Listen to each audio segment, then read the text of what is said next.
dari makanannya atau dari memang gangguan dari penyerapan dari organnya atau jadi kekurangan zat besi biasa disebabkan karena kekurangan makanan apa saja yang kira-kira dapat mendampakkan anemia. Jadi kekurangan misalnya adik-adik semua malas makan daging, sayur-sayur, jadi bisa adik-adik semua kekurangan darah. Jadi untuk adik-adik semua di usia-usia pertumbuhan sekarang itu dibutuhkan itu zat gizi yang lebih untuk mencegah anemia sama pertumbuhannya adik-adik itu bagus toh. Jadi makanan apa saja yang diperlukan untuk mencegah anemia bisa dari daging merah, sayur-sayur warna hijau, toh, susu juga. Selain itu apa? Selain itu bisa kebiasaan juga, kebiasaannya adik-adik misalnya sering begadang, toh, main HP, itu bisa juga menyebabkan adik-adik semua anemia.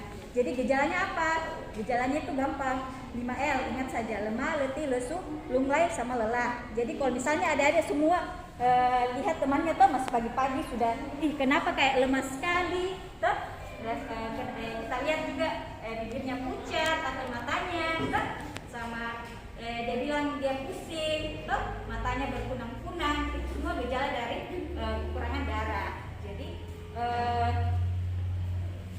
seperti itu. Jadi untuk adik-adik semua, kemudian kenapa diberi pencegahnya itu bisa diberikan itu tadi obat penambah darah. Kenapa lebih spesifik untuk adik-adik yang perempuan? Kenapa? Karena adik-adik perempuan itu ada masa menstruasi, kan? Siapa di sini yang sudah menstruasi? Baru satu orang, Dik. Oh, banyak yang mengaku. Malu. Kenapa malu? Menstruasi itu normal, Dek. Normal untuk kita semua kan perempuan itu memang normal. Normalnya itu menstruasi. Begitu. Selanjutnya jadi tadi sudah disinggung mengenai menstruasi. Saya mau singgung sedikit menstruasi.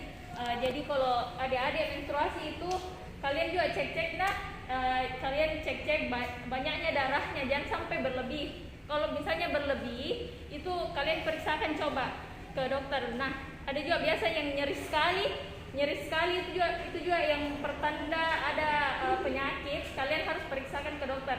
Kalau nyerinya biasa-biasa saja, masih bisa beraktivitas, itu yang tidak apa-apa, tidak perlu kalian khawatirkan. Nah, kalau misalnya kalian nyeri haid yang sampai guling-guling tidak bisa bergerak di kamar, di rumah, dan tidak bisa sampai ke sekolah, nah itu kalian yang harus periksakan ke dokter. Terus jumlah haidnya itu biasanya 2-3 kali kalian ganti pembalut, itu normalnya. Nah, kalau misalnya kalian lihat banyaknya darahnya itu kalian sampai 5 kali ganti pembalut dalam 1 hari, nah kalian itu harus warning atau hati-hati dan periksakan ke dokter. Siapa tahu ada penyakit-penyakit yang kalian derita toh. Nah, kalau misalnya kalau misalnya haid baru kalian sampai berkunang-kunang, sampai kayak itu tadi sudah dijelaskan 5L, lemah, letih, lesu, lunglai, lelah. Nah, itu juga jangan sampai kalian kekurangan zat besi atau tadi sudah dijelaskan anemia toh. Jadi kalau begitu perbaiki zat gizi zat gizi itu sangat penting. Itu tadi sudah dijelaskan, ada dari ikan juga penting, dari daging merah, dari ayam. Jadi kalian perhatikan juga protein, sayur-sayuran begitu. Kalian perbaiki zat besi karena itu apa? Kalau mau pintar itu untuk perkembangan otak nanti. Kalau mau pintar toh itu zat besi, bisa juga dari protein ikan, daging. Kalau kalian mau juga tumbuh besar kayak kakak besar begini toh, kalian juga perbaiki zat gizinya. Zat besi juga penting, bisa untuk perkembangan otak, perkembangan tubuh juga. Nah, sekarang pandemi ini kita juga butuh zat besi untuk kekebalan tubuh. Jadi untuk melawan juga corona supaya kalian fit, mudah beraktivitas, tidak gampang kena penyakit. Nah, mungkin itu dari saya, kurang dan lebihnya mungkin ada yang mau ditanyakan adik-adik.